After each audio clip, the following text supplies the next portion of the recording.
ओम शांति। पहले पहले तो आप सबको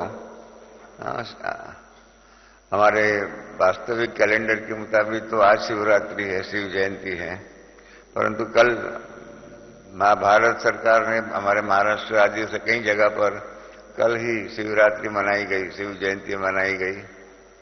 और इसलिए आज शिव जयंती की भी आप सबको मुबारक।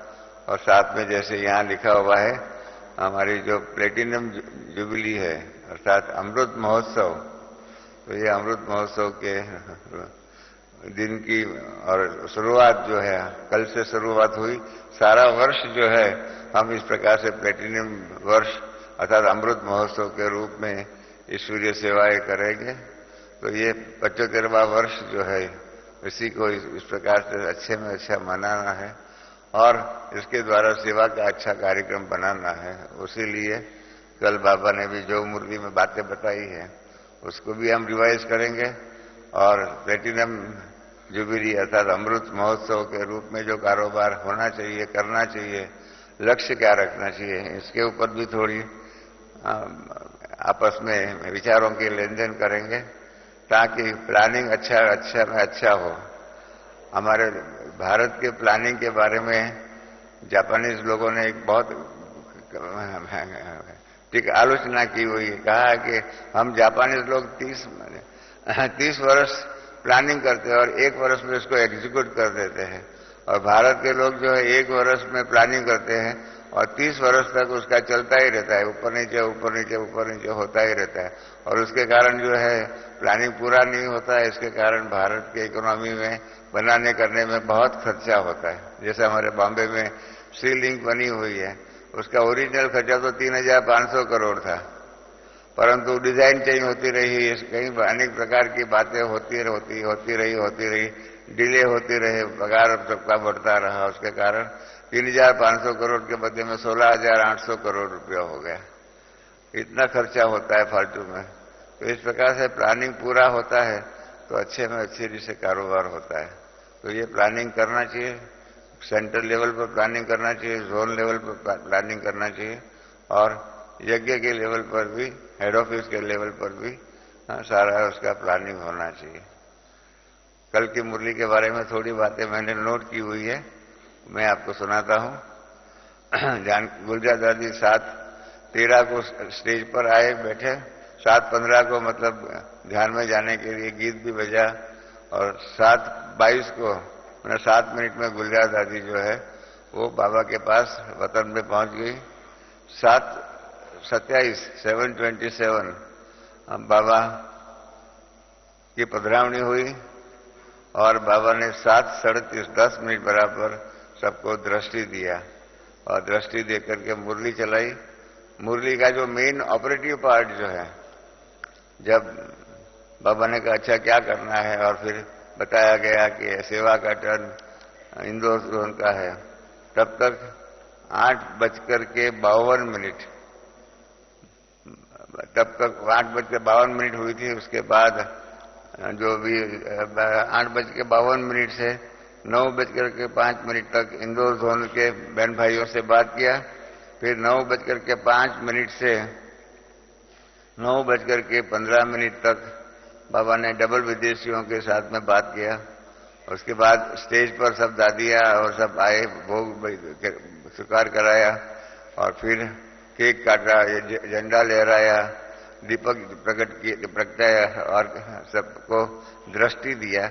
उस सब कारोबार पूरा करते हुए बाबा 10:30 बजे हम बच्चों से विदाई लेकर के गए। माना 7:37 से 10:30 तक। ये मेरी घड़ी का टाइम है। जैसे अभी पिछली टाइम ये घड़ी पीछे थी और ये घड़ी आगे थी और मेरी घड़ी पीछे थी। आज मैं देखता हूँ मेरी घड़ी पीछे है और यहाँ की घड़ी आगे है, तो इसलिए 2-5 मिनट का फर्क हो सकता है, और ये मैंने मेरी घड़ी के हिसाब से टाइमिंग नोट किया हुआ है। तो इस प्रकार से कल बाबा के साथ कई लोग समझते थे कि बाबा झंडा तो जो है ना आज 12 बजे तक रहेंगे और फिर 12 बजे के बाद करेंगे। हमने कहा सबको कि वो तो 31 दिसंबर को होता है, वो नया वर्ष आता है, पुराना को विदाई देना होता है। उस टाइम पर बाबा 12 बजे तक बैठते हैं, अभी तो जल्दी जल्दी चले जाएंगे। तो इस प्रकार से बाबा कल हम सब बच्चों के साथ 3 घंटे में 7 मिनट कम रहे, 2 घंटा और 53 मिनट 53 मिनट हमारे साथ में रहे साकार में। बाबा ने जो बातें बताई हुई है, कई बातें नहीं बताई हुई, कई बातों के ऊपर रोशनी डाली हुई, कई बातों की कंट्रोवर्सी जो थी उसके ऊपर उसका जवाब दिया हुआ है। जो यज्ञ कारोबार में व्यस्त है, बाबा के साथ सेवा में व्यस्त है, उन सबको कल बहुत अच्छा मार्गदर्शन बाबा की मुरली से मिला हुआ है। तो मैं पहले उसी बात को लेता हूं क्योंकि वो बहुत इम्पोर्टेंट बात है। आप जानते हैं कि दुनिया के अंदर अनेक प्रकार के कारोबार हुए हैं। इस सृष्टि रूपी रंगमंच के ऊपर अनेक प्रकार की संस्कृतियां, सभ्यता वो आई हुई है। अनेक प्रकार के राज्य वंश भी इस दुनिया के अंदर, भारत के अंदर भी आए हुए हैं। जैसे मुगल साम्राज्य था, मुगल साम्राज्य के अंदर आप जानते हैं बाबर के समय से शुरू हुआ, औरंगजेब चलता रहा। उसके बाद सेंट्रल जो गवर्नमेंट जो होती है, उसकी दिल्ली की जो औरंगजेब आदि की जो राजाओं की जो गवर्नमेंट थी वो कमजोर हो गई। जब कमजोर होता है तो जैसे शरीर कमजोर होता है तो बीमारियां आ जाती है। इस प्रकार से मुगल साम्राज्य के अंदर भी बीमारियां आ गई। इधर महाराष्ट्र के अंदर जो है मुगलों का अपने मराठा साम्राज्य था, शिवाजी महाराज ने शुरू किया। शिवाजी के बाद संभाजी, शाहू महाराज, ये सब आए। उसके बाद पेशवा लोग आए। ये सब कुछ होता था, परंतु फिर भी जब वो लोग मतलब पेशवा की गवर्नमेंट आदि जो भी है वो कमजोर हुई, तो उसके कारण क्या हो गया, बहुत सी बातें हुई। इसलिए कहा जाता है कि मुगल जो गए वो तगारे से गए, क्योंकि उन्होंने बहुत कंस्ट्रक्शन किया, लाल किला बनाया, ताजमहल बनाया, आदि आदि। तो तगारे माना कंस्ट्रक्शन के पीछे उन्होंने बहुत पैसा खर्च करके खत्म किया। और मराठा साम्राज्य जो है ना वो नगारे गया। पेशवा लोग जो है, पेशवा के मुख्य अधिकारी आदि जो भी है वो गाने वाले, लावणी नृत्य, ये नृत्य, इस प्रकार से मौज शौक के अंदर उनका गया। और वर्तमान भारत सरकार के बारे में कहा जाता है कि वर्तमान भारत सरकार पगारे जाएगी। पगार इतना सरकार का बढ़ गया है कि इसके कारण समझ में नहीं आता है कि आगे चल करके क्या होगा। क्योंकि पगार जो मिलता है, आप जानते हो पगार मिलता है तो क्या करते हैं। हमारे यहाँ बॉम्बे के नीचे, हमारे ऑफिस के नीचे में बैंक वाले हैं, तो वो कहते हैं पगार जो मिलता है ना वो चटनी है, बाकी तो दूसरा काम जो होता है उसमें ही कमाई ज्यादा हो जाती है। और कमाई के आधार पर अनेक प्रकार की बातें होती है, आप सब जानते हैं। अभी अनेक प्रकार के स्कैम हुए, ये राजा का हुआ, स्पेक्ट्रम 2G का हुआ, बॉम्बे की आदर्श नगर सोसाइटी का हुआ, ऐसे करोड़ों रुपये का कारोबार इस प्रकार से हो रहा है। इसलिए भ्रष्टाचार कहो, इस प्रकार की बातों के आधार पर कारोबार हो जाएगा। तो इसलिए बाबा हमेशा ही ध्यान रखते हैं कि जब तक सेंट्रल गवर्नमेंट मजबूत नहीं होंगी, पावरफुल नहीं होंगी, और सर्वशक्ति वान परमात्मा के साथ साथ सेंट्रल गवर्नमेंट जो भी है, हेडक्वार्टर जो भी है, वो इतना जब तक पावरफुल नहीं रहेंगे तब तक क्या हो जाएगा, यही होगा, आपस के मतभेद आदि कारण समाज के अंदर अनेक प्रकार की समस्याएं खड़ी हो सकती है। तो इसलिए कल बाबा ने जो ये बताया, बहुत सुंदर बात बताई। जो यज्ञ कारोबार में व्यस्त है और जिन्हों को यज्ञ कारोबार के लिए थोड़ी भी रुचि है, जिन्हों को रुचि नहीं है, उनको भी कल बाबा ने बताया कि आप पहले क्या हो, पहला आपका ड्यूटी क्या है। इस प्रकार से बाबा ने बताया हुआ है। तो इसलिए मैं वो, और कितना सुंदर जिससे बाबा जो है ना साहित्य का स्वामी है और बहुत सुंदर इससे सब्जेक्ट पर आते हैं। इतना सुंदर रूप में सब्जेक्ट पर आता है कि मालूम नहीं पड़ता है कि बाबा अभी सब्जेक्ट चेंज कर रहे हैं। जैसे कल, जैसे मैं आपको बताऊं, मुन्नी बहन ने बताया कि सेवा का टर्न इंदौर जोन का है। एक वाक्य बाबा ने बताया, उसमें क्या कहा, यह सब इंदौर के हैं।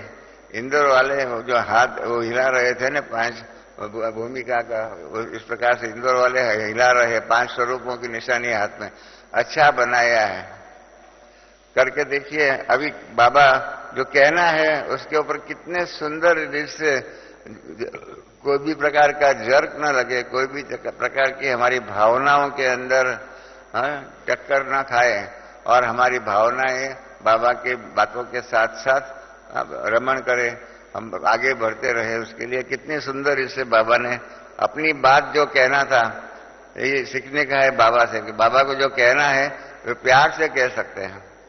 दुनिया में ज्यादा करके लोग जो है वो क्या करते हैं, अपनी बात सिद्ध करने के लिए गुस्सा करते हैं, क्या क्या करते हैं, ईर्ष्या द्वेष आदि सब बातें, तमोप्रधान बातों के आधार पर अपने विचारों को प्रसिद्ध करने के लिए या विचारों में सत्यता जो है उसको सिद्ध करने का प्रयत्न करते हैं।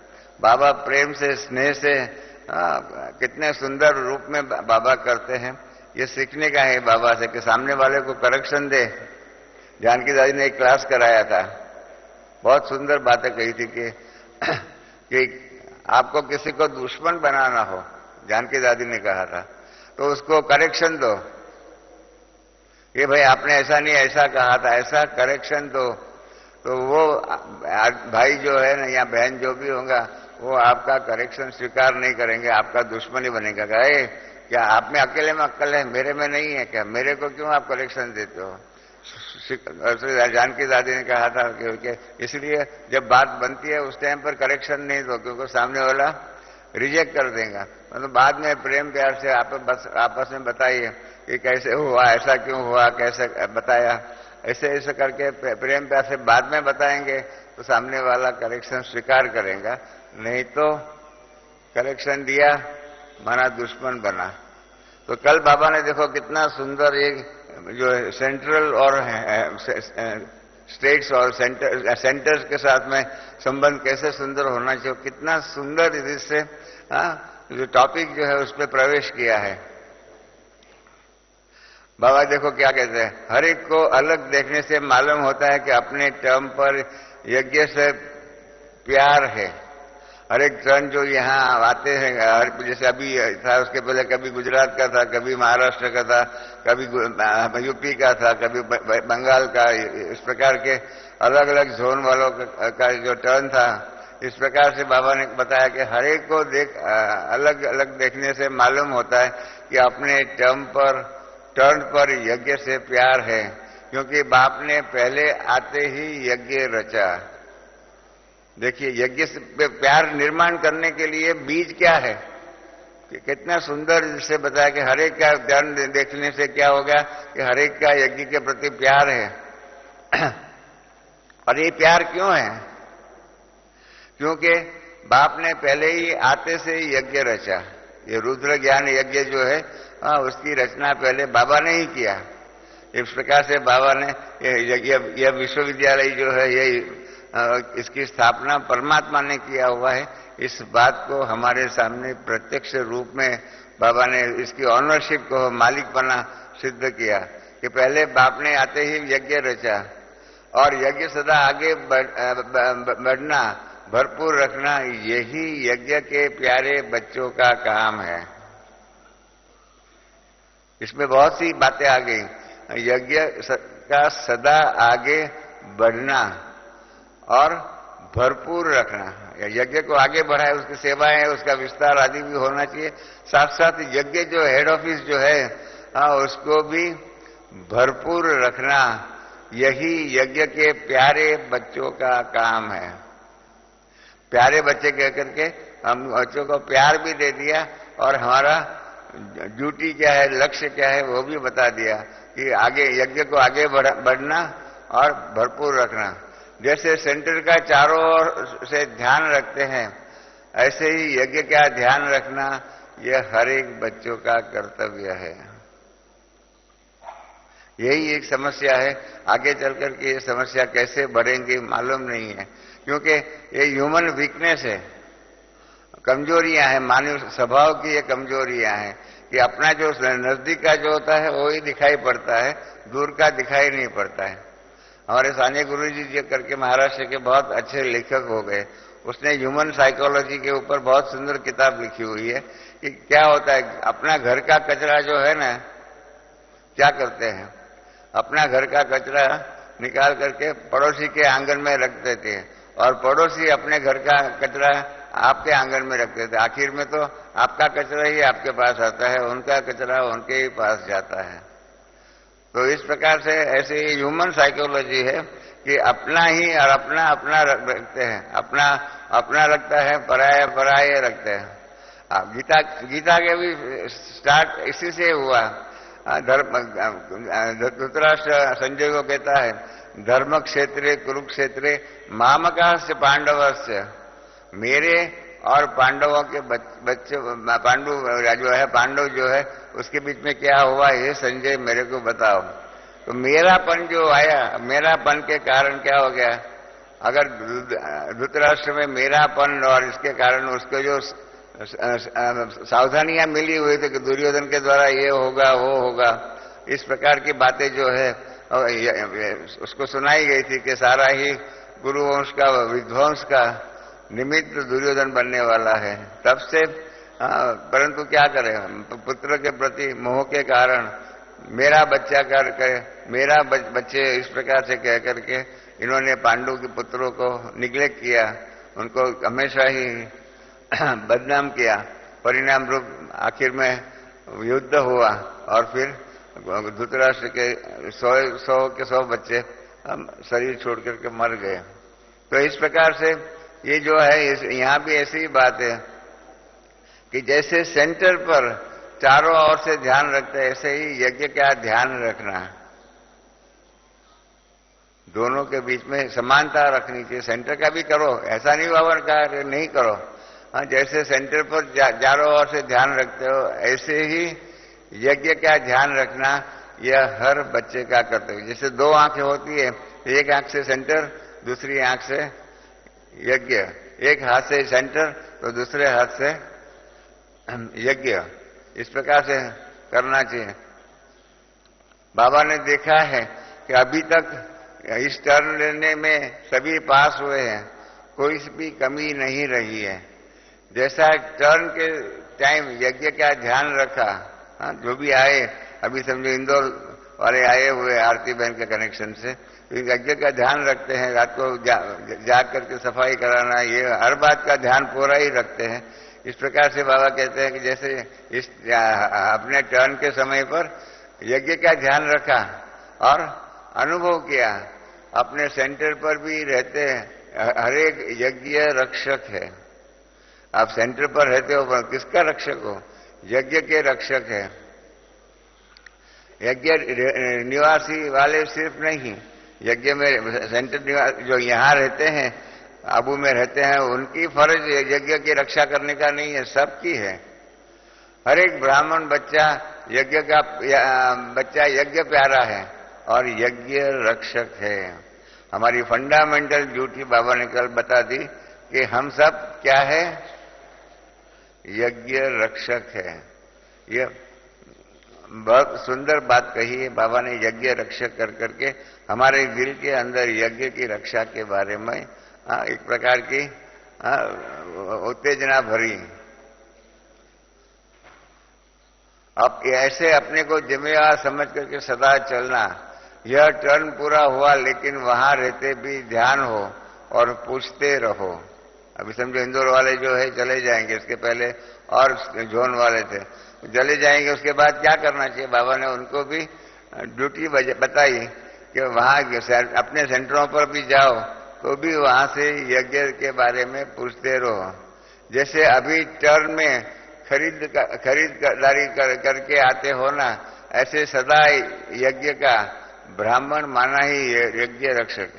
जैसे सेंटर के लिए खरीदी करते हो, इस प्रकार से यज्ञ के अंदर भी, यज्ञ के कारोबार के अंदर भी खरीदी का ध्यान रखना चाहिए। तो हर एक ब्राह्मण को ध्यान रखना है, खरीदारी करके इस प्रकार से यहाँ का ध्यान रखना है। और होता है, हम लोग कहाँ से मंगाते हैं, खाना पीना की चीजें मंगाते हैं, कोई गेहूं कहाँ से आता है, चावल कहाँ से आते हैं, इस प्रकार से सब जगह से हिंदुस्तान में जहाँ जहाँ चीजें जो सस्ती होती है उस प्रकार से होता है। आपको बताऊं, हम ज्ञान में आए न, उसके बाद पहला हमको यज्ञ के लिए खरीदी का बाबा का पत्र आया। आप सब हंसी करेंगे, परंतु यज्ञ चलाने के लिए इन सब बातों की जरूरत होती है। बाबा ने कहा बच्चा अभी तुम ज्ञान में आ गया है ना, तो एक काम करो, यज्ञ के लिए 500 बाल्टियां खरीद करके भेजो। यज्ञ के लिए 500 बाल्टियां खरीद करके भेजो, क्योंकि तब तक जो है ना यहाँ यज्ञ के अंदर जो भी आते थे बीके भाई बहन, उन सब के लिए 2 बातें सिंबल थी। एक तो बिस्तरा सोने के लिए, और यहाँ आकर के भी सोने करने की जरूरत पड़ती थी, और दूसरा हर एक के साथ बाल्टी होती थी। बाल्टी होती थी और बाल्टी लेकर के आते थे। बाल्टी में खाने पीने का टिफिन आदि रख करके बाल्टी भी उठा करके लेके आते थे, और यहाँ आकर के स्नान पानी करने के लिए काम में आती थी। तो बाबा ने पहले हम बच्चों से बाल्टी लाने की जिम्मेदारी खत्म कराई और हमको लिखा कि 500 बाल्टियां खरीद करो। हमें भी मालूम नहीं था बाल्टियां कहाँ मिलती होंगी, हमारा कोई धंधा तो था नहीं। खरीद करने के बाद कैसे भेजे, कहाँ कैसे भेजे, ट्रेन में भेजे, कैसे भेजे? तो फिर बाबा के यहाँ से डायरेक्शन है कि वहाँ एक कंपनी है ट्रांसपोर्ट कंपनी, उसके पास जाकर के दे, वो यहाँ 2 दिन में ट्रक में यहाँ पर भेज देंगे। तो इस प्रकार से खरीदारी आदि करने के लिए देखो, यज्ञ के रक्षक होने के कारण बाबा सिखाते हैं कि कैसे खरीदारी होनी चाहिए। और खरीदारी के अंदर भी बाबा परीक्षा लेते हैं। एक बार ब्रह्मा बाबा जब बॉम्बे में थे, बीकन्स रहे हुए थे, तो बाबा यहाँ मधुबन से पत्र आया कि अभी बारिश की सीजन आने वाली है और यहाँ के मजदूरों को छाता देनी पड़ती है ताकि सामान उठा करके सिर पर लेके जावे तो सामान जो भीग न जावे। तो बाबा ने कहा देखो, बच्चे मेरे को कहा, बच्चे शाम को मैं मिला बाबा से, तो बाबा ने कहा कल बाबा सभी बच्चों की परीक्षा करेंगे। मैंने कहा जरूर करो। तो दूसरे दिन बाबा ने क्लास में बताया कि बाबा को मधुबन से पत्र आया है, मजदूरों के लिए छाता लानी है। तो मैं क्लास के सभी भाई बहनों को बाबा ने कहा कहता हूँ, बच्चों को कहता हूँ कि खरीदारी करने की अक्ल कितनी है, मैं उसका परीक्षा लेना चाहता हूँ कि आप बाबा के लिए हर एक छाता खरीद करके लाए। बाबा ने मुरली के बाद जब चैम्बर के रूप में हम बैठे थे तो मैंने बाबा को कहा कि कल तो आपके पास छातों का बारिश हो जाएगा, बारिश में छाता के बदले में छातों की बारिश हो जाएगा। बाबा ने कहा क्यों? मैंने कहा अपने सारे क्लास को कहा हुआ है कम से कम 200 भाई बहन बैठे हुए थे, तो कल आपके पास 200 छातों का बारिश हो जाएगा। बाबा ने कहा बच्चा, मैं अपने बच्चों को जानता हूं, इसलिए बाबा अभी भी डाउट करते हैं ना, जब हम हाथ उठाते हैं तो बाबा कह देते हैं कि हाँ आप बाप को खुश करने के लिए हाथ उठाते हो। कल भी बताया कि हाँ औरों के देखते देखते सभा के बीच में हाथ उठाना चाहिए, इसलिए उठाते हो, क्या करते हो, समझदारी से करते हो या क्या? तो इस प्रकार से बाबा ने कहा कि बाबा बच्चों को जानते हैं। और देखना 8-10 लोग भी मुश्किल से छाता लेके आएंगे। मैंने कहा बाबा ऐसा कैसे होगा? आप कहो 200 लोगों को 200 छाता ना आवे, इम्पॉसिबल है। तो बाबा ने बहुत सुंदर सिंधी में बहाका बोला कि गुड़ जाने गुड़ की गोथरी जाने। तो मैंने कहा बाबा कल देख लेंगे। दूसरे दिन जब बाबा ने मुरली के बीच में ही पूछा कितने लोग छाता लेके आए, तो 7 लोग छाता लेके आए थे। 200 में से 7 लोग, माना परसेंटेज ऑफ पासिंग वॉज 3.5%। 200 लोग में से 7 लोग छाता लेके आए, 3.5। हमने समझा था 100% होगा। छाता कोई खरीदना कोई बड़ी बात है क्या? आप सब जितने भी यहाँ भाई बहन बैठे हुए, आप सबने बारिश के दिनों में या तो रेनकोट लिया होगा, छाता तो खरीद किया होगा। आपने नहीं किया होगा तो आपके माँ बाप ने किया होगा। इस प्रकार से आपके घरों में छाता तो आई होंगी, सबने छाता तो खरीदा होगा, यहाँ अपने परिवार से खरीदा होगा। 7 छाता आई। फिर बाबा ने कहा देखो मैं अभी और आगे परीक्षा करता हूँ। हर एक को पूछा। एक भाई प्लास्टिक का हैंडल वाली बहुत अच्छी छाता लेके आया था। तो बाबा ने कहा ये कितने रुपए की छाता लाया? क्या 175 रुपये की। तो उसने बाबा ने पूछा 175 रुपये की छाता की क्या जरूरत है? तो बाबा आपने कहा आपने कहा तो हम अच्छे में अच्छी छाता ढूंढ करके बाजार से लेके आए, प्लास्टिक का हैंडल वाला, ये वो ऑटोमेटिक इस प्रकार का ऐसा बताया। बाबा ने कहा ठीक है। दूसरे को पूछा, किसी ने 150 रुपया ऐसे किया। एक भाई जो है ना वो 8 रुपये की छाता लाया। तो बाबा ने कहा देखो ये सबको 175 रुपया की, 150 रुपये की, 200 रुपये की ऐसे छाता लाया, और तुम बाबा की बात को सुनकर के 8 रुपये की छाता लाया, तुम ऐसा क्यों किया तुमने? तो जिस भाई ने छाता 8 रुपये की लाया उसने कहा बाबा ये छाता कोई आपको जरूरत नहीं थी, परंतु मजदूर जो आबू में पांडव भवन के क्षेत्र में काम करने वाले हैं उनको चाहिए। मजदूरों को तो सामान उठाना पड़ता है, ये सब होता है, तो ये फैंसी हैंडल वाली प्लास्टिक का छाता तो टूट जाएगी। और मैं तो बड़ी लाया हूं, उसकी रेंज जो है बड़ी है, इसके कारण इसका कारण यही है कि मजदूर सामान उठा करके लेके जाएंगे तो भी सामान भीगेगा नहीं। ये तो आज के जमाने की छाता जो है ऐसी है कि जो छाता सिर भी मुश्किल से ढकती है। तो बाबा ने उस भाई को इनाम दिया। बाबा ने कहा कि ये भाई अगर खरीदी करेगा हाँ तो बाबा की परीक्षा में पास है। और 175 वालों को कहा कि अगर बाबा इसको छाता जो 175 रुपए की खरीदी करके लेके आया है ना, इसके हाथ में यज्ञ का कारोबार दे तो यज्ञ को दिवाला ही फूंकना पड़ेगा। बाबा ने यही समझाया कि बाबा की परीक्षाएं जो है उस परीक्षा में पास होने के लिए भावनाओं को बाजू में रख करके वास्तविकता के आधार पर चलना चाहिए। तब उस दिन मैंने बाबा को पूछा, बाबा आप क्यों परीक्षा लेते हो? माया हमारी इतनी परीक्षा लेती है, समाज इतनी परीक्षा लेते हैं, ये सब बाकी सब परीक्षाएं लेते हैं, आप क्यों परीक्षा लेते हो? तो बाबा ने बहुत सुंदर हमको बात कही। बाबा ने कहा बाप क्यों परीक्षा नहीं लेगा? अरे आप बाबा ने साकार बाबा ने कहा आप बाजार में पानी का मटका खरीदने जाते हो तो उसको भी टक टक करके देखते हो कि इसमें पानी का लीकेज तो नहीं है, ये मटका कैसा है, मजबूत है या नहीं। एक मटके की खरीदी के लिए भी आप ध्यान रखते हो। तो मुझे तो आप बच्चों में से ऐसे बच्चों को चुनना है जिसके हाथों में मैं यह विश्व का राज्य कारोबार 2500 वर्ष तक वो बच्चे निर्विघ्न के रूप में, अखंड अटल निर्विघ्न रूप में ये विश्व का कारोबार 2500 वर्ष तक चला सके और मैं 2500 वर्ष तक परम धाम में शांति से बैठूं।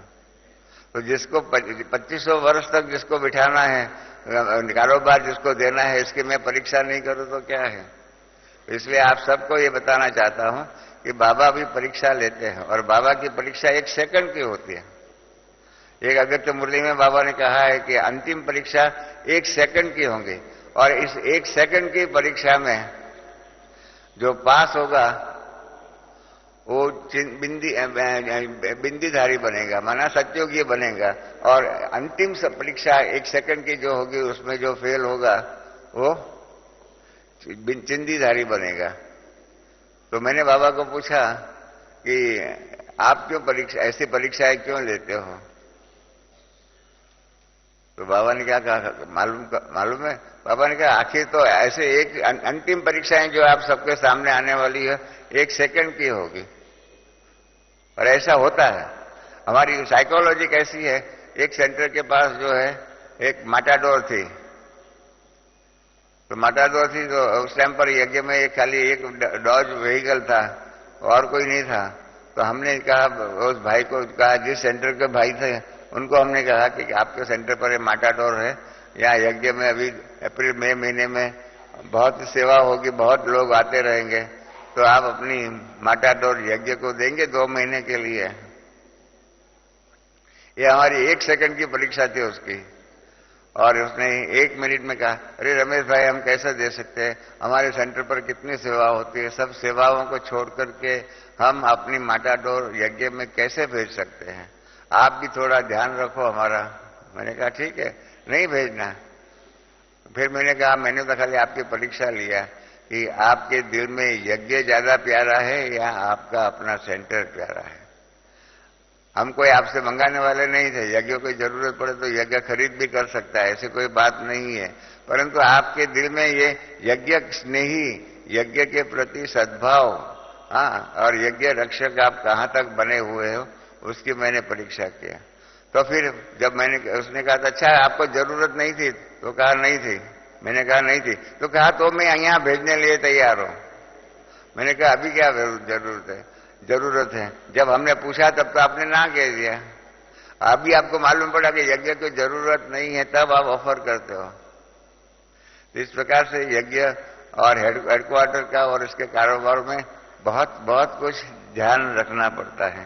तो इसलिए कल बाबा ने कहा हर एक ब्राह्मण को ध्यान रखना चाहिए कि पहले देखिए ये कंट्रोवर्सी बाबा से कर रहे हैं। बाबा के महावाक्य है कि पहले यज्ञ फिर सेंटर। आप सब समझ गए? हम सब किसी न किसी सेवा केंद्र के साथ कनेक्टेड है। तो इनके लिए बाबा ने क्या बोल दिया? पहले यज्ञ और फिर सेंटर। अटेंशन देते हो, बाप जानते हैं कौन कौन किस प्रकार से अटेंशन दे रहे हैं और आगे बढ़ रहे हैं। बाबा को सबका मालूम है कि ये कौन सेंटर का ध्यान रखता है, कौन यज्ञ का ध्यान रखता है। किसी के दिल में यज्ञ प्रति ज्यादा स्नेह है या अपने जोन के प्रति ज्यादा स्नेह है या अपना सेंटर के प्रति है। बाप दादा सिर्फ इशारा दे रहे हैं, बाकी कर भी रहे हो और आगे करते भी रहेंगे। आपका यह यज्ञ स्थान सभी आत्माओं को यज्ञ प्रसाद देने वाला है। इसलिए याद रहेगा आप सभी कौन हैं? यज्ञ रक्षक के सेंटर रक्षक। और बाबा ने खुद ही जवाब दे दिया, आप यज्ञ रक्षक हो और बाप दादा के साथी हो। फिर आगे एक बात बताई है, 4 नया सब्जेक्ट कल बाबा ने बताया। जैसे अपने ज्ञान के 4 नया सब्जेक्ट, पुराना सब्जेक्ट है। कल जो बाबा ने कहा कि ज्ञान, योग, धारणा और सेवा, ये 4 सब्जेक्ट है यज्ञ के निमित्त का कारोबार के लिए। इस प्रकार से दूसरे 4 सब्जेक्ट नए बताए बाबा ने।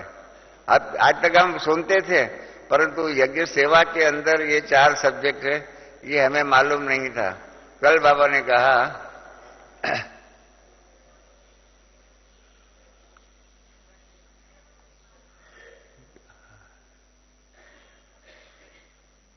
हाँ अच्छा, और भी अच्छा कर दे, तन मन धन और सेवा। जैसे ज्ञान योग धारणा और सेवा, ये 4 सब्जेक्ट है। इस प्रकार से तन मन धन और सेवा, इन चारों के द्वारा यज्ञ की सेवा यज्ञ रक्षक बन करके करना है। ये बाबा ने ऑपरेटिव पार्ट, यज्ञ रक्षक की क्या ड्यूटी है, हमारी व्यक्तिगत जीवन की ड्यूटियां है ज्ञान योग धारणा और सेवा। और यज्ञ रक्षक के रूप में क्या सेवा है, क्या हमारा लक्ष्य होना चाहिए? तन मन धन और सेवा, इसके द्वारा यज्ञ की रक्षा करना है। ये सब्जेक्ट ध्यान रखिए, ध्यान से सुनिए। हाँ, बाबा के कल की मुरली का बातें और बहुत आगे बात कही हुई है। बाबा के पास रिजल्ट आती रहती है। बाबा सब रिजल्ट देखते रहते हैं। बाबा सब रिजल्ट देखते रहते हैं और इंटरेस्ट से देखते हैं। ऐसा नहीं कैजुअली देखे देखा नहीं देखा अनदेखी कर ले, ऐसा नहीं। इंटरेस्ट से देख रहे कि हर बच्चा क्या क्या करत भय। भी आगे की बात बहुत ध्यान से सुनना। बाबा ने क्या कहा है? बाप दादा के पास अभी रिपोर्ट नहीं है। ये यज्ञ और सेंटरों के बीच के कलुषित कड़वे संबंध की अभी रिपोर्ट नहीं है, परंतु लेकिन आगे के लिए इशारा दे रहे हैं। लेकिन आगे के लिए इशारा दे रहे हैं। इसलिए क्या होता है, अंग्रेजी में कहते हैं कि coming events cast their shadow. और इस प्रकार से त्रिकालदर्शी बाप हमारे पास आने वाली दुनिया या आने वाली समस्याएं या इनका इशारा दे रहे हैं। बाबा ने कहा अभी बाबा के पास कोई रिपोर्ट नहीं है, लेकिन आगे के लिए इशारा दे रहे हैं। ब्रह्मा बाबा अव्यक्त हो गए तब बाबा ने कई अनेक प्रकार के इशारे दिए थे, अनेक प्रकार के, परंतु हम लोगों ने अलबेलेपन में उन इशारों को समझा नहीं और इसलिए बाबा अव्यक्त हो गए। तब सबने कहा अचानक क्यों चले गए? तब बाबा ने अव्यक्त मुरली में कहा कि बाबा ने तो इतने इशारे दिए, परंतु आप बच्चों ने इशारा समझा नहीं, उसमें बाप क्या कर सकता है। तो मेरे सामने ही बाबा ने देख करके कहा, देखो आप इस बच्चे को भी इशारा दिया था पर इसने भी समझा नहीं। तो सबने मुझे पूछा कि आपको बाबा ने क्या इशारा दिया था। तो मैंने कहा कि अभी बाबा जब कहते हैं कि बाबा ने इशारा दिया था कि अव्यक्त तो होने वाले हैं, अभी बाबा के कहने से ख्याल में आता है, एक भाई जो है यहाँ पर बाबा से राय सलाह लेने के लिए आया हुआ था, अपने बिजनेस के लिए, धंधे के क्या करना चाहिए क्या नहीं करना चाहिए। तो मैं वहां बैठा हुआ था, तो बाबा ने उसको डायरेक्शन दे दिया। फिर उस भाई ने कहा कि बाबा पर तो मेरे को तो समय प्रति समय आपकी श्रीमत की जरूरत पड़ेगी, तो मैं क्या करूं। बाबा ने कहा, देखो बच्चे, मैं न भी हूं, तुम ये रमेश बच्चे से बात करना, और रमेश बच्चों को बाबा अथॉरिटी देते हैं कि आपके कार्य के अंदर आपको मददगार बने। अब जब ये कहा तो हमारे कोई ट्यूबलाइट नहीं हुई कि बाबा इशारा दे रहे हैं कि बाबा अव्यक्त तो होने वाला है।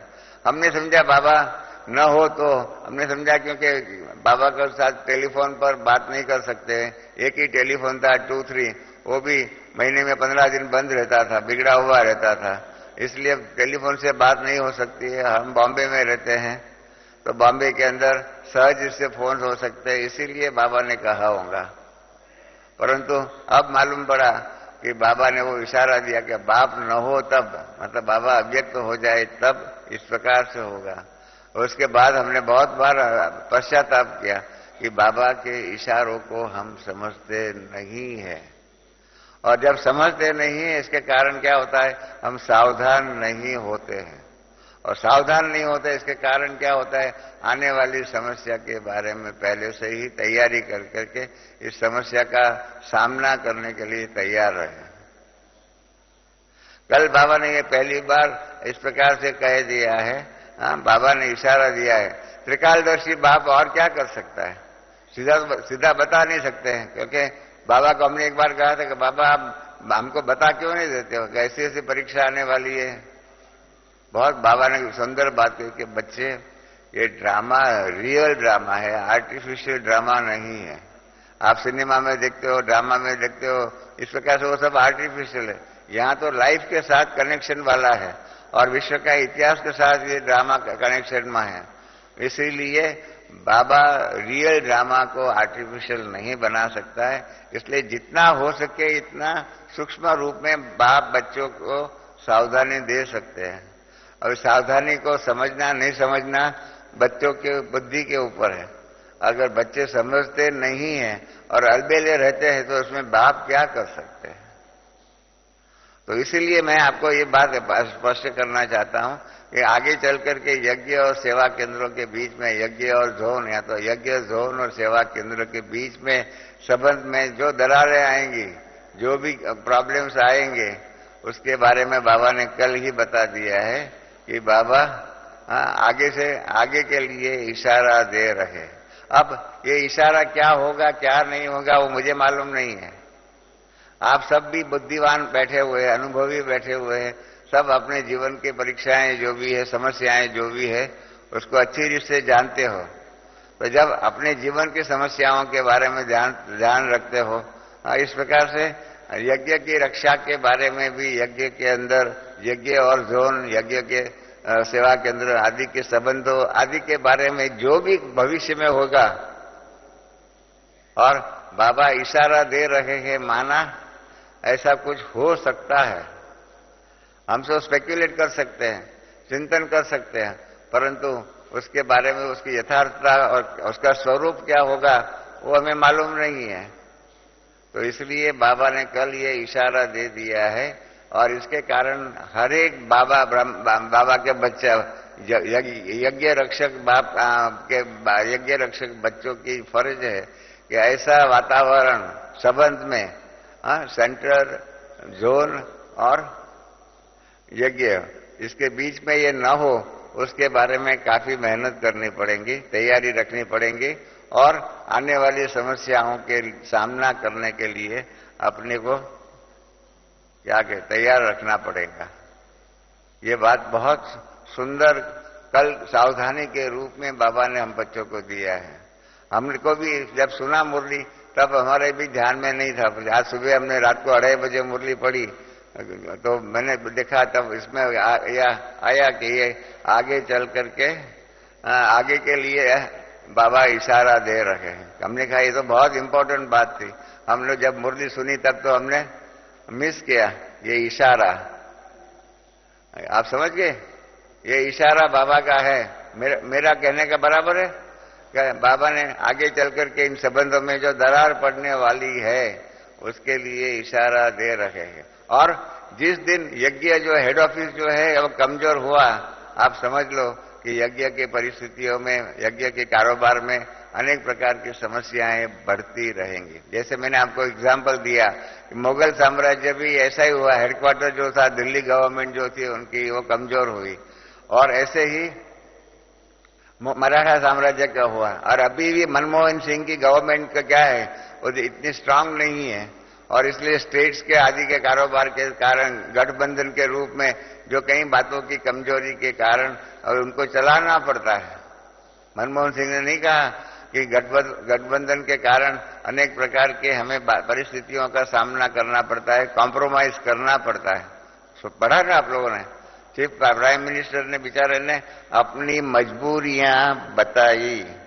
ऐसे ही ऐसा न हो कि हमारी दादी जानकी या हमारे हेड ऑफिस हमारी मजबूरियां बतावे और मजबूरी के कारण हमारे जोन्स जो है, सेंटर्स जो है, यज्ञ के ऊपर समस्याएं खड़ी कर दे।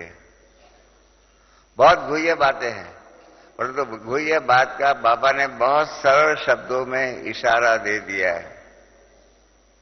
और जो गीत है ना, एक समझने वाले समझ गए, ना समझे वो, याद है ना, एक सिनेमा का गीत है। तो इस प्रकार से बाबा ने कल समझने वाले को इशारा दे दिया, ना समझे वो। आप भी जानते हो इसलिए मैं बताता नहीं हूं, परंतु ये बात ऐसी न हो जाए इसीलिए मैंने इतना विस्तार पूर्वक कल का जो इशारा जो है उसके लिए आपको बताया कि ऐसा इशारा बाबा ने दे दिया है। अब क्या होगा, कैसे होगा, वो मुझे मालूम नहीं है।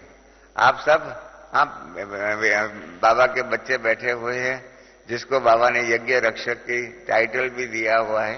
तो आप सब यज्ञ रक्षक की मन में, विचारों में सबको इस प्रकार का इशारा के आधार पर तैयारी करनी चाहिए। जैसे बाबा समय के बारे में भी सावधानी देते हैं। कल जैसे बाबा ने झंडा रोहण के समय पर भी बहुत सुंदर बातें कही। झंडा रोहण के बारे में जो कहा बाबा,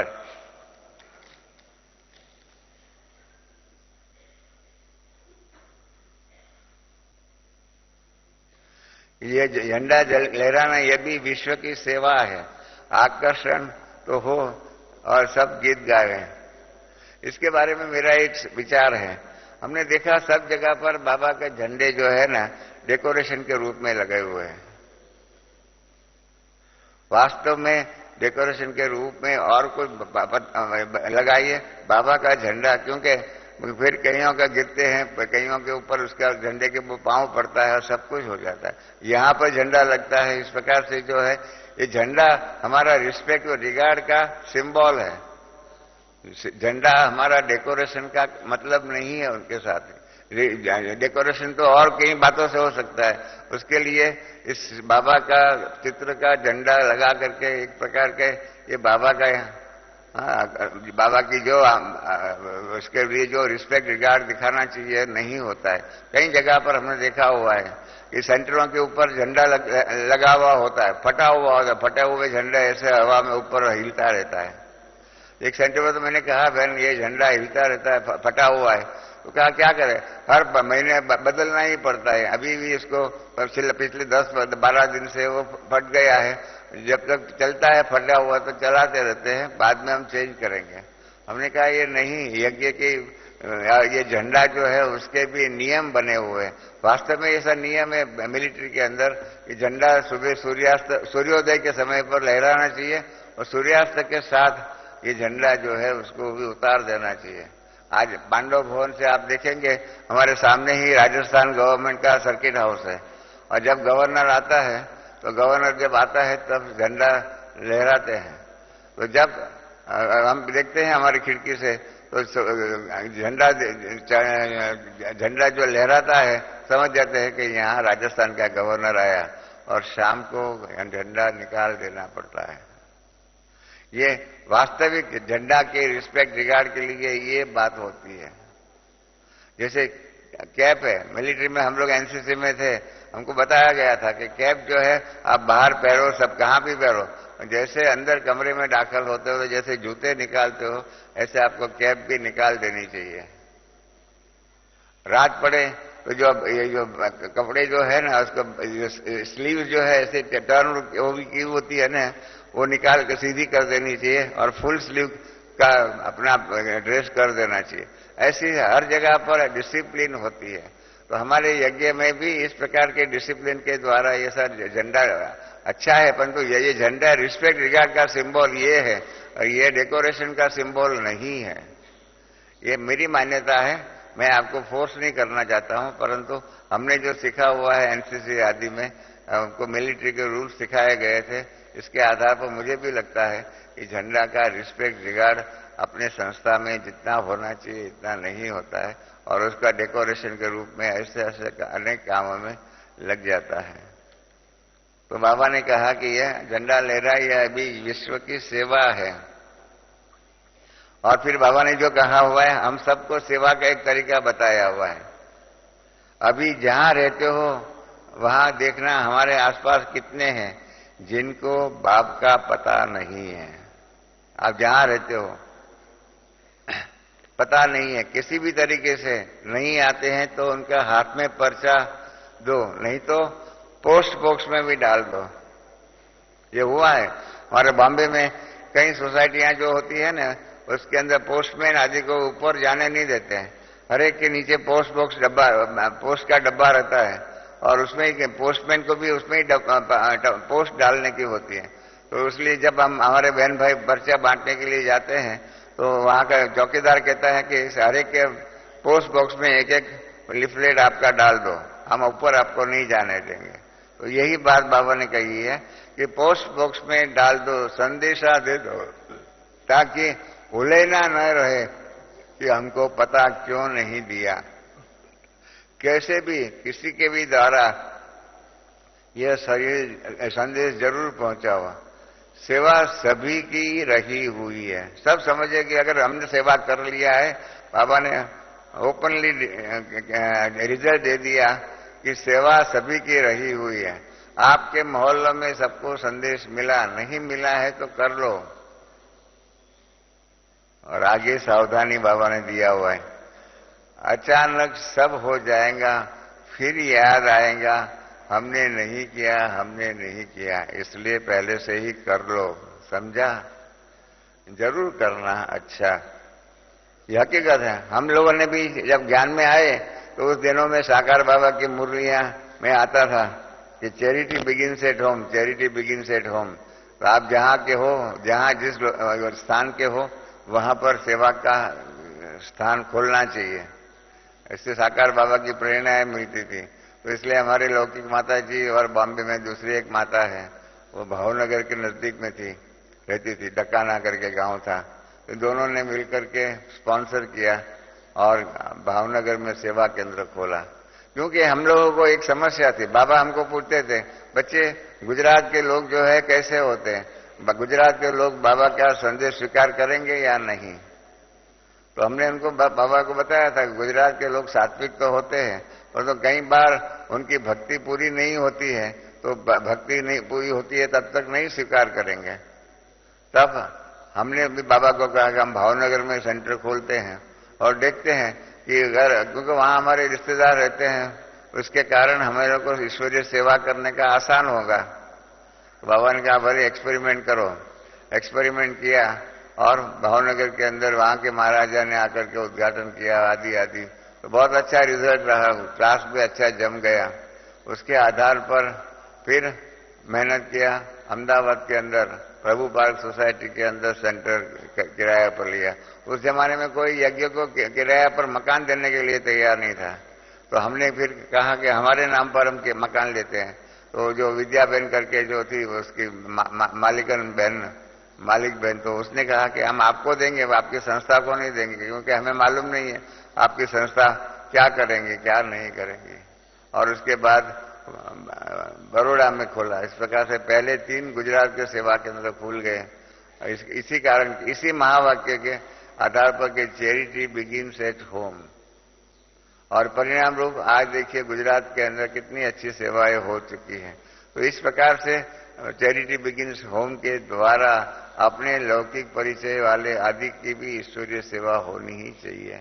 और ये हमारी फर्ज है कि जिस परिवार में हमने जन्म लिया है, जिस परिवार ने हमारी पालना की हुई है, उस परिवार के बहन भाइयों को बाबा के ज्ञान में सम्मिलित करना, बाबा के ज्ञान में उनको लाना और उनको सत्युगी दैवी दुनिया का निमंत्रण देकर के सत्युगी दैवी दुनिया के लिए लायक बनाना, ये हम सब की फर्ज है। परिवार का अर्थ ये नहीं है कि परिवार का त्याग करना चाहिए। बाबा ने मोह जीत बनने को कहा हुआ है, प्रेम स्नेह जीत नहीं कहा हुआ है। प्रेम से स्नेह से अपने रिश्तेदारों की सेवा करिए, उसमें मोह का वो नहीं आना चाहिए। मोह जीत बनना है, परंतु प्रेम जो है, स्नेह जो है, मैं अभी आर्टिकल लिखने वाला हूं अगले ज्ञानामृत के लिए कि बाबा प्रेम से हम बच्चों की पालना कैसे करते हैं। और बाबा को प्रेम और मोह के बीच का जो सूक्ष्म भेद है वो बहुत बाबा अच्छी रीत से जानते हैं। और हम बच्चे जो है प्रेम को कभी मोह और मोह को कभी प्रेम के रूप में समझ लेते हैं और उसके कारण हमारे से गलती हो जाती है। और इसके कारण क्या होता है कि हम हमारे रिश्तेदारों को मोह जीत बनने के लक्ष्य रख करके उनको हम अन्याय कर देते हैं। ये हकीकत है। हमारे पास कई बहन भाइयों के परीक्षा के बारे में हमारे प्रश्न पूछने लिए आते हैं। मैं सबको कहता हूं कि आप अपने प्रेम से अपने परिवार के सभ्यों का दिल जीत लीजिए। प्रेम में वो ताकत है। हमारे पास डबल फॉरेनर्स की यहाँ शिविर थी, उसके अंदर मेरे को मेरा क्लास था, टॉपिक मेरे को मिला था power of love, power of love, प्रेम स्नेह। तो मैंने उसमें एक एग्जाम्पल बताया कि एक बार मैं एक रिश्तेदार के घर में गया तो उनका छोटा बच्चा था, बाजू में सोया हुआ था, वो खेल रहा था, तो अपनी माँ को अपना ऐसे ऐसे पांव से जो है ना लात लगा रहा था, लात लगा रहा था। तो मेरे से रहा नहीं गया। मैंने वो हमारी रिश्तेदार बहन जो थी उसको कहा कि देखो आपका बच्चा अभी से ही आपको लात लगा रहा है।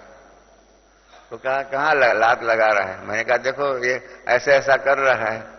तो कहा नहीं नहीं रमेश, हमको आपको मालूम नहीं, वो तो साइकिल चलाता है। अब मेरे को तो साइकिल दिखाई नहीं पड़ी, मेरे को तो वो लात दिखाई पड़ी। परंतु क्या है, उस माँ के जीवन माँ के दिल में प्यार था अपने बच्चे के लिए, इसलिए बच्चों की लात भी जो है उसको प्रेम लगा, स्नेह लगा और साइकिल चलाता ऐसा दिखाई पड़ा। तो देखिए प्रेम में कितनी शक्ति है कि समस्याएं जो है उसके अंदर भी परिवर्तन कर सकता है। विवेकानंद ने बहुत सुंदर एग्जाम्पल इसके ऊपर दिया हुआ है। विवेकानंद कश्मीर में गए थे। कश्मीर में शंकराचार्य के एक छोटी सी टेकरी है, मतलब छोटा सा पहाड़ है, बहुत स्टीप है। हम लोग भी खास क्योंकि हमने विवेकानंद का जीवन कहानी पढ़ी थी, उसके अंदर हमने देखा था। तो हम भी जब श्रीनगर गए ईश्वरीय सेवार्थ, तो खास वहां के भाई को, जगदीश भाई करके एक भाई थे, उसको कहा हमको शंकराचार्य की टेकरी पर जाना है, वहां जाना है पहाड़ी पर। तो शंकराचार्य तो विवेकानंद की टेकरी कहते। तो विवेकानंद क्या जो है वो अपना अनुभव बताया हुआ है कि वो खुद भी चढ़ रहे थे, तो इतना स्टीप चढ़ने का था तो वो भी थक गए, श्वास फूल गया, तो एक वृक्ष के नीचे जाके खड़े रहे। इतने में एक बच्ची जो है करीब 8-10 साल की बच्ची होंगी, अपने 5-6 साल का बच्चे को गोद में उठा करके आराम से उसके साथ गीत गाती गाती पहाड़ी चढ़ रही थी। तो विवेकानंद को भी इफेक्ट हुआ उसका कि ये क्या 8-10 साल की बच्ची 5-6 साल का अपने भाई को क्यों उठा करके चलती है। वो इसलिए वृक्ष के छाया से बाहर आए और वो बहन को कहने लगे, अरे बहन आपने ये बोझ क्यों उठाया है। ये विवेकानंद की लाइफ हिस्ट्री में है ये कहानी, आप जिन्होंने विवेकानंद जी को पढ़ा होगा उनको मालूम होगा। तो वो बहन जो है ऐसे ऐसे देखने लगी, क्या है, कहाँ है, कहाँ है बोझ, कहाँ है। तो विवेकानंद ने उसके भाई के सिर पर हाथ रख के कहा, ये तो बोझ है, ये चल सकता है, ये चढ़ सकता है, तुम उसको उठा करके क्यों जाती हो। तो बहन ने कहा, बोझ नहीं, ये तो मेरा भाई है। और इसलिए फिर वो आगे गाती गाती चढ़ गई। तो विवेकानंद ने लिखा हुआ है कि प्रेम था तो बोझ जो है ना वो भाई बन गया, और प्रेम नहीं होता है तो भाई भी बोझ बन जाता है। तो इस प्रकार से स्नेह से, प्रेम से, श्रद्धा पूर्वक और मन में दृढ़ संकल्प के आधार पर, कल भी यहाँ पर एक बहन ने अनुभव सुनाया था राधी जानकी के क्लास के बाद, उसमें भी इसने कहा श्रद्धा विश्वास 100% बाप में होनी चाहिए। अगर श्रद्धा विश्वास 100% बाप में होती है तो पहाड़ भी जो है राय बन सकता है, नहीं तो राय भी पहाड़ बन सकती है। ये हकीकत है। प्रेम में, स्नेह में ये शक्ति है कि प्रेम को, पहाड़ को राय बना सकते हैं। तो इस प्रकार से हम सब में अगर ये बाबा का प्रेम देने का, स्नेह देने का गुण धारण कर ले तो बड़ी बड़ी समस्याओं को भी हम, पहाड़ को भी रूई समान या राय समान बना सकते हैं। तो ये प्रेम और मोह के बीच का भेद जो है वो हम बच्चों को समझना पड़ेगा, नहीं तो क्या हो जाएगा, प्रेम को हम मोह समझ करके हमारे पहचान वालों को अन्याय न कर दे।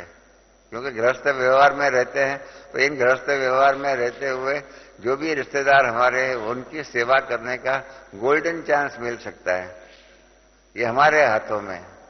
तो इस प्रकार से ये प्रेम और स्नेह के बीच का भेद जो है वो सब समझना जरूरी है। और इसलिए बाबा ने कहा है, अचानक सब हो जाएगा, फिर याद रहेगा हमने नहीं किया। इसलिए बाबा कहते हैं, कर लो, समझा, जरूर करना है, करना है कह करके बाबा ने हम बच्चों को जिस लोकेलिटी में जहां हम रहते हैं वहां के लोगों की, हमारे रिश्तेदारों की, इन सब की ईश्वरीय सेवा करना जरूरी है। तो ये भी आप देख लीजिए, ट्राई करिए कि स्नेह के आधार पर अपने परिवार के या तो जिस लोकेलिटी में हम रहते हैं वहां के लोगों की हम सेवा कर सकते हैं या नहीं। और करने के बाद देखना कि ऐसे जिसको आप मोह के रूप में समझ करके जिसको तिरस्कार करते थे उसको भी प्रेम के द्वारा व्यवहार करेंगे तो आपके नजदीक में आ जाएंगे। एक बहन का जीवन में ऐसा ही हुआ। एक बहन ने अपने रिश्तेदारों को त्याग किया था, उनके साथ बात भी नहीं करती थी, जाती भी नहीं थी। उसकी बहन की माता ने मेरे पास फरियाद की कि हमारी बच्ची ज्ञान ब्रह्मा कुमारी बनी है, इसका मतलब ये नहीं है कि हम उसके लिए अछूत बन गए। बहुत सुंदर ब्लाइंड बहन ने बोला, माता ने बोला, हम उसके लिए अछूत नहीं बने, वो हमारी बच्ची है, हमारे उसके लिए प्रेम है। हाँ, तो हमारे साथ प्रेम से व्यवहार करें ना, क्यों नहीं करती है। फिर हमने वो बहन को समझाया कि आपके माँ बाप जो है आपके क्या कहते हैं, प्रेम की प्यासी है, उसको इसकी कईयों को आप ज्ञान शब्दों के द्वारा सुना सकते हो, कईयों को अनुभव के द्वारा सुना सकते हो, कईयों के प्रेम के द्वारा सुना सकते हो। आप अपने माँ बाप को प्रेम से ज्ञान सुनाइए। उसने कहा ठीक है। पीछे क्या हुआ कि उसका बाप बहुत बीमार हो गया। बाप बीमार हो गया तो बाप ने बच्चे को बुलाया, बहन को बुलाया। हाँ, पीछे उनको कहा कि आप जानते हैं ना, मरने की हालत पर होता है तो क्या करते हैं, मुख में गंगा जल डालते हैं, आपको मालूम होगा, गंगा जल डालते हैं। तो इस प्रकार से अपनी बच्ची को बुला करके कहा, भाई ये मेरे बच्चे जो है जो साथ में रहते हैं परंतु वो तो गृहस्थी है, तुम बाबा की बच्ची बनी हो, तो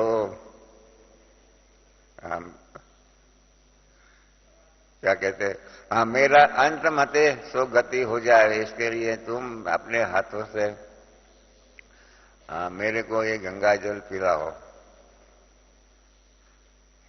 तो क्या हो गया? प्रेम की शक्ति के आधार पर उसके माँ बाप को भी उसने अपना बना लिया। तो ये प्रयोग करने जैसा है कि प्रेम की शक्ति के द्वारा, कहीं ऐसे हमने देखा है, बांधेरी बहनें होती है, वो सब होते हैं, तो उसको भी प्रेम की शक्ति के द्वारा अपने पति को परिवर्तन करे, परिवार को परिवर्तन करे, तो हो सकता है। 2-5% में एक्सीडेंट हो सकते हैं, वो हकीकत है, वो स्वीकार करना पड़ेगा कि कार होती है, कार चलाने में कभी एक्सीडेंट हो भी सकता है, पर इसका मतलब ये तो नहीं कि कार को खत्म करके हर जगह पर पैदल में ही जाएंगे। वो तो हर जगह पर कहां न कहां एक्सीडेंट हो ही सकते हैं। तो इसके कारण ऐसा प्रेम की शक्ति का प्रयोग करें। और कल जो बाबा ने कहा कि अचानक का, जो कहा ना, अचानक सब हो जाएगा, फिर याद आएगा, अरे रे रे रे, हमने हमारे रिश्तेदारों की सेवा नहीं किया, हमारे बिल्डिंग में रहने वालों की सेवा नहीं किया, हमारे मोहल्ले में रहने वालों की सेवा नहीं किया। और इसलिए बाबा ने कहा जरूर करना ही है। देखो, झंडा लहराने के समय पर भी बाबा ने कैसी सुंदर बातें कही है। 3 मिनट बाबा की याद में बैठेंगे।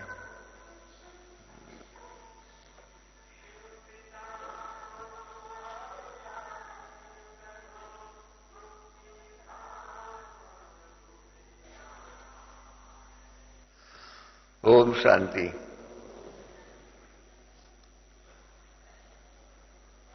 बाबा परम शिक्षक भी है। परम शिक्षक के नाते से आस्ते आस्ते हमारी श्रद्धा केंद्र जो भी थे, धर्म के, भक्ति के श्रद्धा केंद्र थे, उन सब के अंदर आस्ते आस्ते आस्ते परिवर्तन कराया। सीधा ही आकर के पत्थर ठोकते ऐसा पत्थर के रूप में नहीं किया, परिवर्तन आस्ते आस्ते करा करके हमको आगे बढ़ाया। ये बहुत जरूरी बात है कि अगर नहीं करते और लॉजिकल, और इसके बाद स्टेप बाय स्टेप, जैसे पहाड़ी चढ़नी होती है तो चढ़ने में चढ़ते हैं, पहाड़ी सहारा मिलता है तो हम ऊपर तक पहुंच सकते हैं, नहीं तो क्या कर सकते, नहीं गिर जाएंगे। इस प्रकार से बाबा ने कई बातें जो भक्ति मार्ग की आज तक की दुनिया की बातें जो है उसको आस्ते आस्ते आस्ते करके हमें आगे चढ़ाया है, आगे बढ़ाया है। मैंने हमेशा ज्ञानामृत में भी लिखा हुआ है कि 14वीं सेंचुरी में मार्टिन लूथर आदि ने जो भी है क्रिश्चियन धर्म के बारे में विरोध में मेहनत किया, और उसके कारण लोगों की जो श्रद्धा थी क्रिश्चियनिटी में वो तोड़ दी, और अपना नया प्रोटेस्टेंट विचार जो था उनके प्रति श्रद्धा बिठा नहीं सके, और परिणाम रूप क्या हो गया? समाज श्रद्धा शून्य हो गया। इसी प्रकार से बाबा ने हमारे जो भी मूल्य थे अब तक के द्वापर और कलयुग के, इन सब के ऊपर से हमारी श्रद्धा आस्ते आस्ते निकाल करके गया। बाकी एकदम पहले से ही बोल दिया होता तो हमारी नए सिद्धांतों के ऊपर श्रद्धा नहीं बैठती, और पुराने टॉपिक के ऊपर, पुराने श्रद्धा केंद्रों के ऊपर हमारी श्रद्धा नहीं होती तो हम भी श्रद्धा शून्य बन जाते। परंतु बाबा ने बहुत ही सुंदर रूप में बताया है। इसका कल सबूत एक है, जो बाबा ने डबल फॉरेनर्स के साथ में बात किया।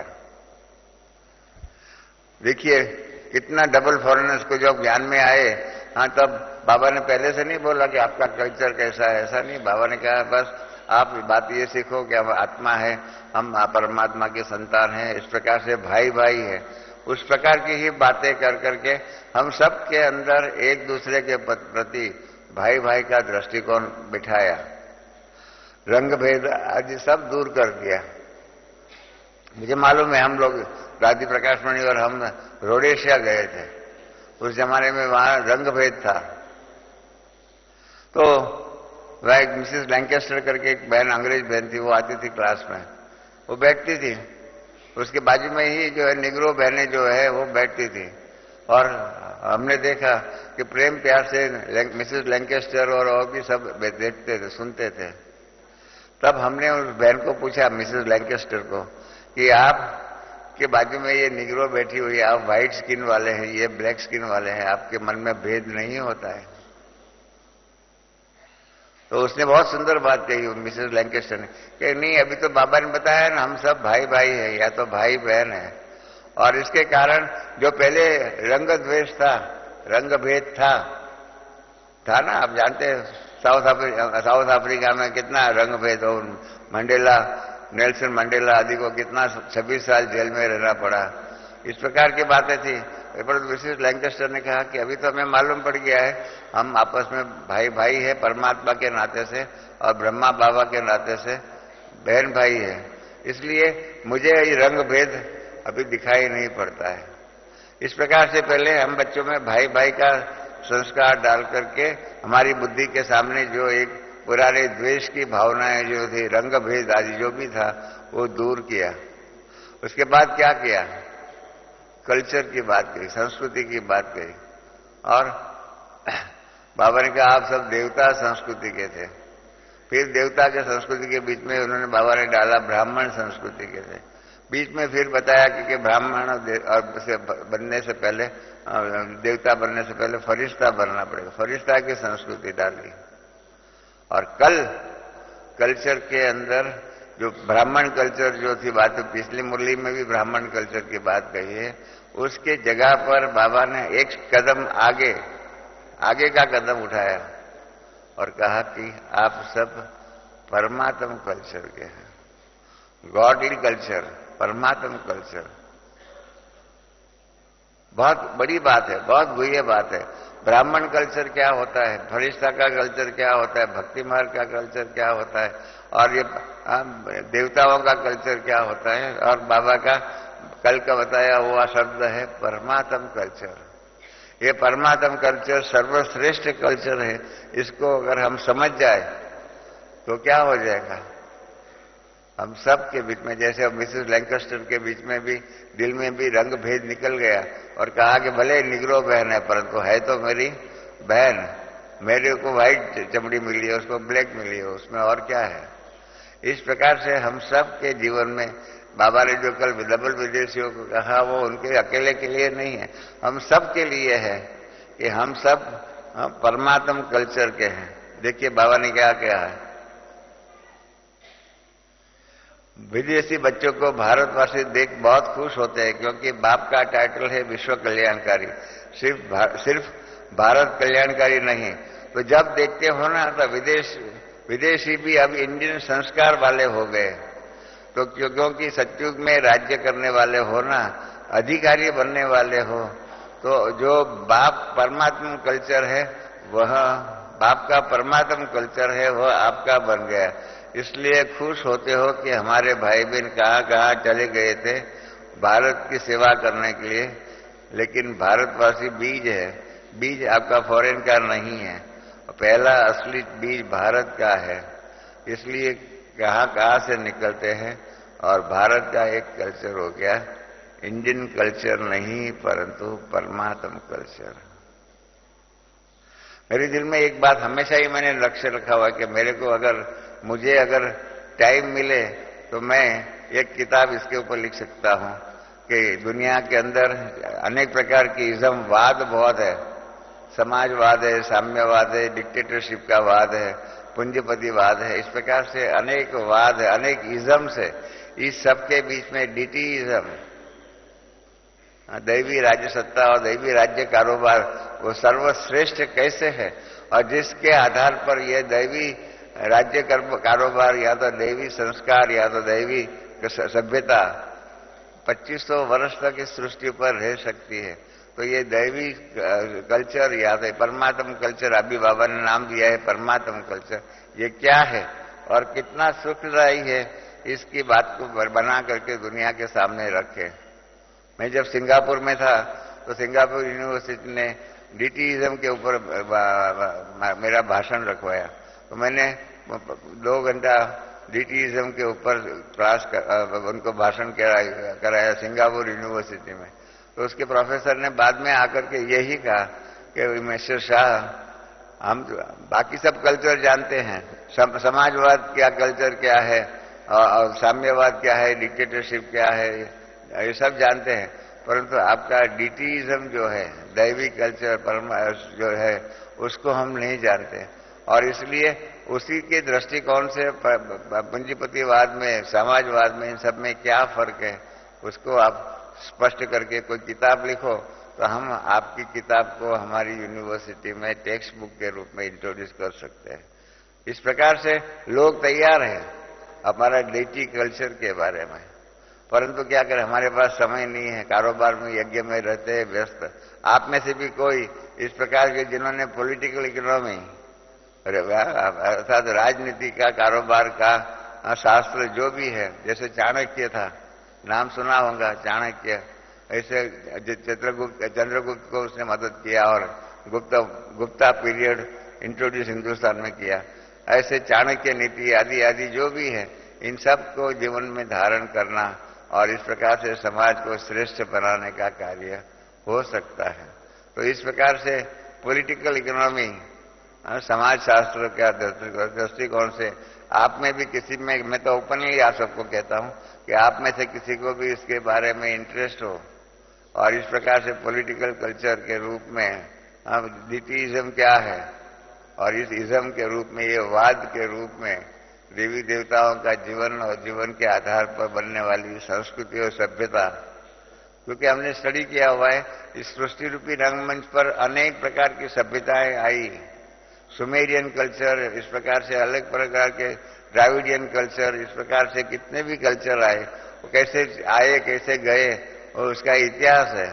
और इन सब इतिहासों के बीच में डीटीइज्म का कल्चर कैसे आया और कैसे आखिर में प्रायलोप हो गया द्वापर के शुरुआत में, इन सब बातों को इसका इतिहास बना करके रखे, बताए हुए दुनिया के सामने, तो विश्व का इतिहास का अलग हो जाएगा, नए ढंग से हो जाएगा। क्योंकि क्या है, आज हर एक ने जो इतिहास लिखा हुआ है, तो किसी का समाजवादी कल्चर का होगा तो समाजवादी बात श्रेष्ठ है और उसके कारण पूंजीपतिवाद या साम्यवाद खराब है, इस प्रकार से लिख करके अपने विवाद को सिद्ध करने का प्रयत्न किया है हर जगह पर। रशिया में जाओ तो डिक्टेटरशिप का कल्चर जो है, साम्यवाद का कल्चर हो, सर्वश्रेष्ठ है, उस प्रकार का उनके खूनों ब्लड में वहां की सरकार ने ये बिठा दिया है और इस कारण परिवर्तन होता है। हम जब गए रशिया में तो वहां पर पुतिन जो है उस टाइम पर प्राइम मिनिस्टर था, उसने भी गवर्नमेंट सर्वेंटों को सबको ऑफर किया, प्रवचन किया रेडियो के ऊपर और टीवी के ऊपर कि अभी हमारे देश में साम्यवादी कल्चर नहीं है, अभी पूंजीपतिवाद का कल्चर हो गया है और इसके कारण धन जो है इसको समाजवाद या तो साम्यवाद के रूप में सिर्फ सरकार का नहीं, व्यक्ति का भी हो सकता है और इसलिए व्यक्ति को पूर्ण रूप से रिस्पेक्ट दीजिए। इस प्रकार के बातें बहुत कही गई। तो ये जो बाबा का जो कल्चर जो है परमात्म कल्चर, बहुत सुंदर नई बात है, नया शब्द है। जो पहले डीटीइज्म देवी कल्चर था, फिर ब्राह्मण कल्चर हुआ और फिर ब्राह्मण कल्चर से इंडियन कल्चर और इंडियन कल्चर के आधार पर ये परमात्म कल्चर, और ये परमात्म कल्चर के हम सब सदस्य हैं और इसकी इम्पोर्टेंस क्या है, जरूरत क्या है, उसके ऊपर रिसर्च का सब्जेक्ट है। आप में से किसी को भी इन बातों के ऊपर फुर्सत हो तो हमको मिल सकते हैं, हम आपको गाइड कर सकते हैं। और हमारी इच्छा है कि इस प्रकार से, हमारी दो इच्छा है, एक तो ये कल की मुरली के आधार पर जो परमात्म कल्चर अभी हम दैवी कल्चर समझते थे, वो कल्चर क्या है उसको सिद्ध करने का, और दूसरी हमारी एक इच्छा है कि मनसा सेवा, हमने स्पार्क के द्वारा 8 साल पहले इंदिरा बहन के द्वारा लिखवाई थी किताब मनसा सेवा के बारे में, परंतु पिछले 8 साल में तो मनसा सेवा के बारे में बाबा ने बहुत सी बातें कही हुई है और इसलिए मनसा सेवा की किताब को हम रिवाइज करना चाहते हैं। रिवाइज कर करके पिछले 8 साल में जो भी नई बातें मनसा सेवा के बारे में कहा हुआ है, और बाबा ने जो कहा है कि आखिर में विनाश के समय पर यही मनसा सेवा के द्वारा ही आप सेवा कर सकेंगे। तो ये मनसा सेवा क्या है और वर्तमान समय में समय की सावधानी और सूचना को स्वीकार करते हुए अंतिम समय की सेवाएं जो है, अंतिम समय की सेवाओं का हमें अभी तक पूरा ख्याल नहीं है। हमने बाबा को मैसेज दिया था एक बार कि बाबा अभी यज्ञ का कारोबार इतना बढ़ गया है कि हमारे लिए 24 घंटा भी कम पड़ता है, हम मुरली भी क्लास पे नहीं जा सकते हैं। यही बहुत सी बातें बाबा को बताई थी। तो बाबा ने हम 3 भाइयों को जवाब दिया कि अभी तो कुछ सेवा नहीं हुई है, जो अंतिम समय में से सेवा होने वाली है उसकी भेंट में अभी कुछ भी सेवा नहीं है, कुछ भी सेवा नहीं किया है।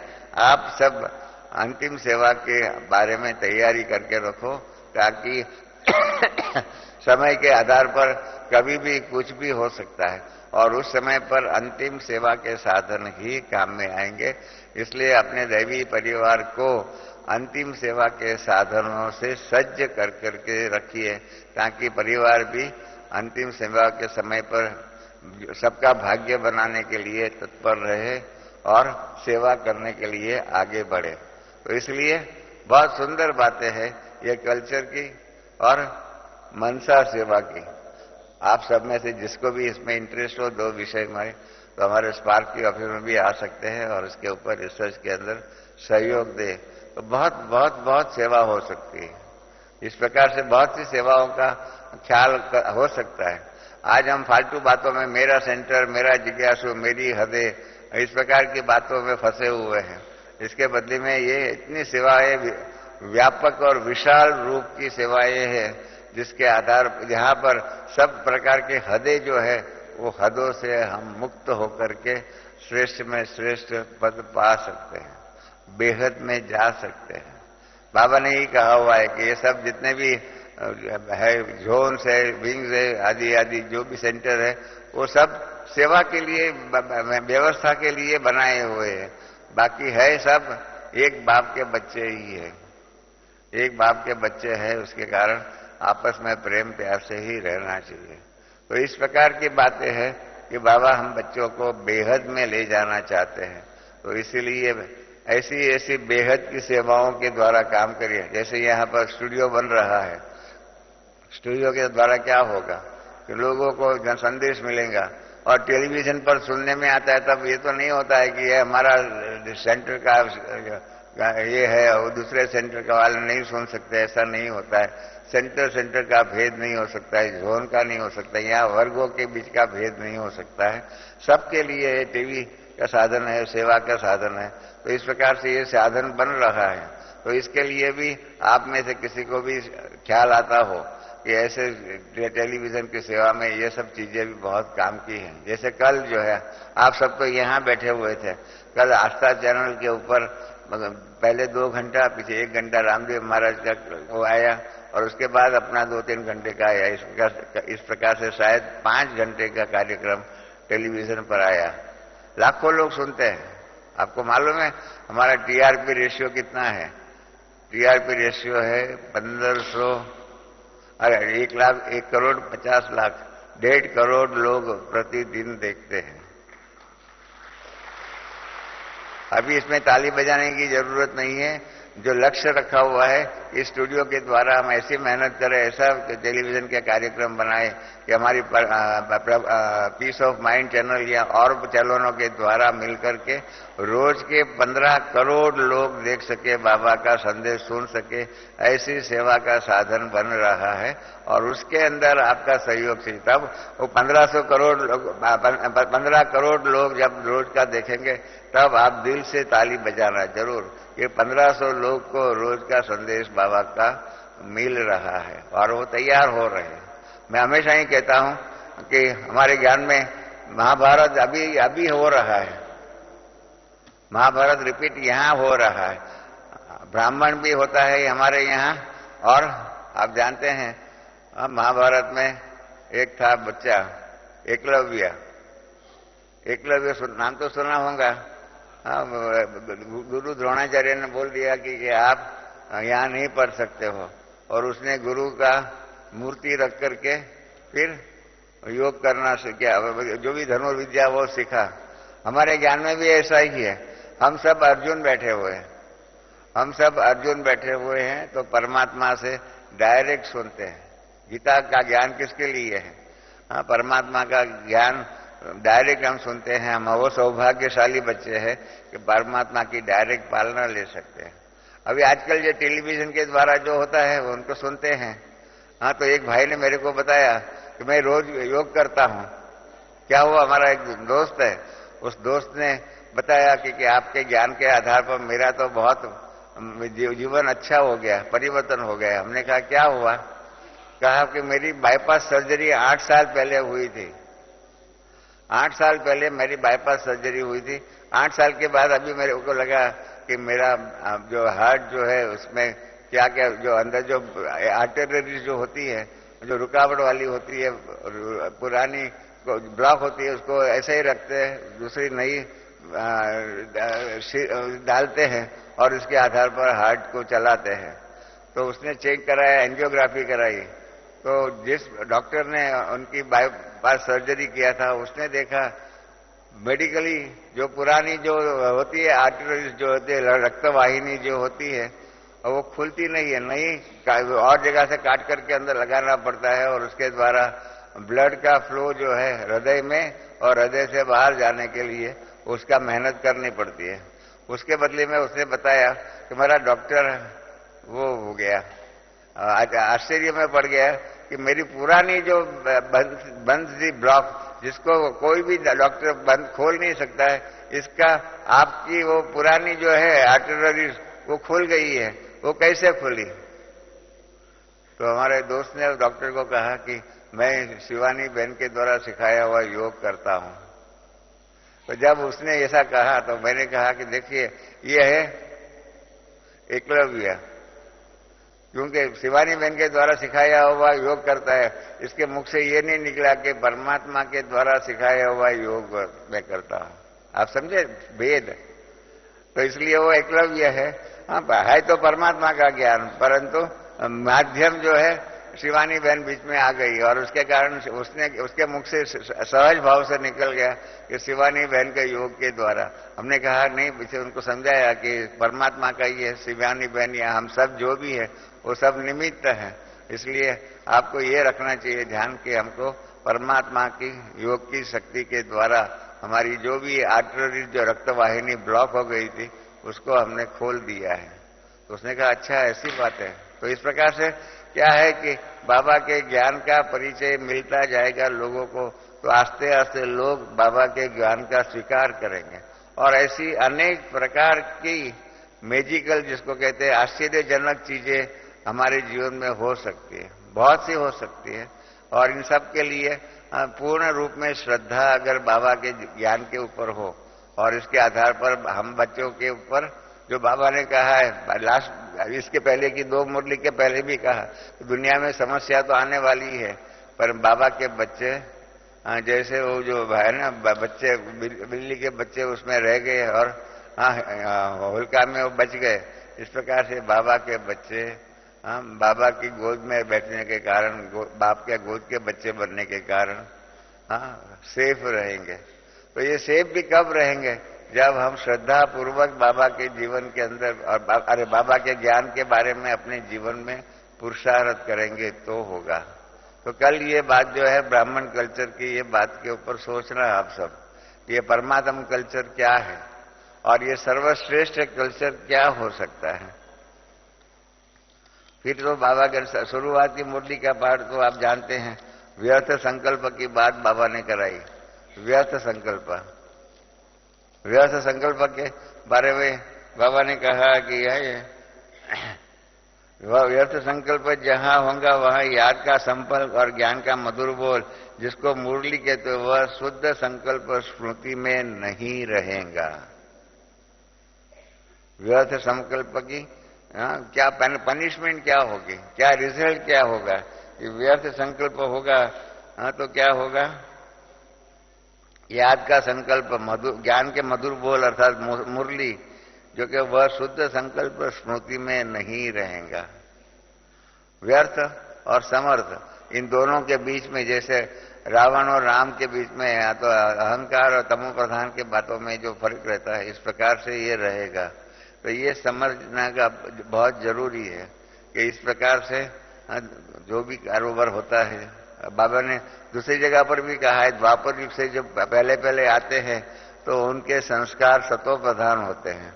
वो भी आपने नोट किया हुआ होगा कि बाबा ने जो भी पहले पहले आते हैं, आपने कल्पवृक्ष का चित्र देखा होगा तो उसमें भी गोल्डन, सिल्वर, कॉपर और आयरन मेन जो ट्रंक ऑफ द ट्री जो है उसमें भी दिखाया है, और उसकी जो ब्रांचेस जो है उसके अंदर भी चारों ही कल्प का, चारों ही युग का बताया। हमारा कल्प जो है वो 5000 वर्ष के बीच में ये 4 युग आ जाता है, 1250 वर्ष का।